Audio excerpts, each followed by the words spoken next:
Welcome to Trocadero Restaurant. Finally, for how many hours in the road, guys, ito na. Narating na rin namin ng restaurant. Sila nga pala guys yung aking mga kasama, si ate at ang aking bayaw. Nga pala guys, hindi yung restaurant yung pinuntahan namin talaga dito. Ito talaga yung Eiffel Tower sa Paris. Nasa loob yan guys ng restaurant.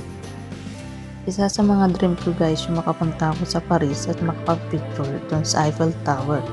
Kaya malaman ko na mayroon pala dito sa Lebanon, talagang pinuntahan na namin ito guys, bago lang siyang restaurant. So ito nga pala guys yung road patungo doon. Ang tagal namin siyang hinanap kasi bago lang siya, so wala pa masyadong nakakaalam kung saan yung lugar. Kaya nagtanong-tanong muna yung aking bayaw kung saan talaga yung pinaka-exact place niya. So yun na nga, nakapag-ask na yung aking bayaw kung saan talaga yung pinaka-exactong place niya. Ayan, ito nga pala guys yung sasakyan ni Arman. Rechargeable siya, hindi na kailangan ng gasolina. Kasi dito sa Lebanon, super mahal ng gasolina. Kaya ito, libre na, o diba? At ito na nga si Arman, nakabalik na. Alam niya na daw kung saan yung exact place. Kaya naman, tara guys, punta na natin. Ayan, kamusta natin sa ate sa likod? Ayun. Excited na rin yan, pero nahihilo na yan guys. Kasi nga, ang layo ng pinayahin namin at sobrang init. At ayun nga, nagtanong uli si Kuya Arman sa isang matanda. Thank you nga pala Manong, para makasure kami kung saan talaga yung place. Tapos ayun, nakita ko meron isang malaking bicycle. Kaya natuwa ako, kinuhanan ko ito ng video. Ayan, habang kinukuhanan ko siya ng video, excited na talaga ako makita yung Eiffel Tower na yun. Para nga naman, pag naka-selfie ako doon, para na rin ako nasa Paris, o diba? Tapos ayun, may nakita akong parachute. Natuwa din ako, kaya kinuhanan ko na rin ito ng video. Ingat! Enjoy naman sa mga nakasakay dyan. Super init na dito ngayon kasi kasagsagan na ng summer.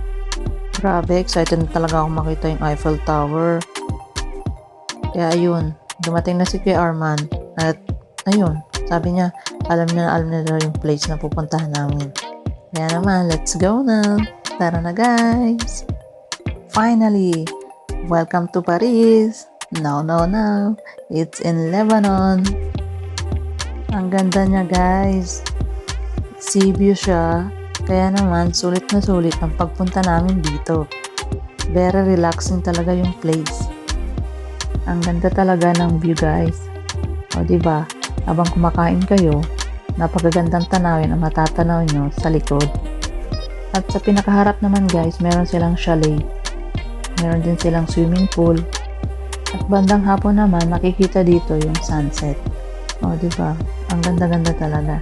Sana next time, binabalak namin pumunta rito ng afternoon. So, abangan namin yung sunset. Ayan guys. Ang ganda niya. So, ayan na guys. Ang dami ko ditong video at pictures. Sinagaan ko talaga yan kahit sobrang init. Yung hindi mo na ma-feel yung init kasi nag-i-enjoy ka talaga sa view. So, diba? Ang ganda-ganda niya kasi guys. Ayan, after ko nga mag-video at picture, nagutom na ako. Kaya nag-order na rin kami ng food. Ito nga pala guys yung binigay sa amin. Appetizer, shrimp pasta, at shrimp salad. Ayan, after namin kumain, bye na, Trocadero. See you again next time. Ang kulit namin dyan ni ate kasi sabi namin kay Kuya Arman, videohan niya yung view. Ayan, ang kulit-kulit namin dalawa.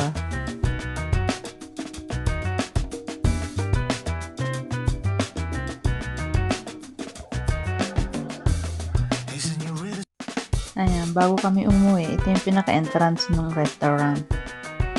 Ayan, nag-video-video muna ako dyan para sulit na sulit talaga, diba? Thank you for watching guys. Follow for more. God bless.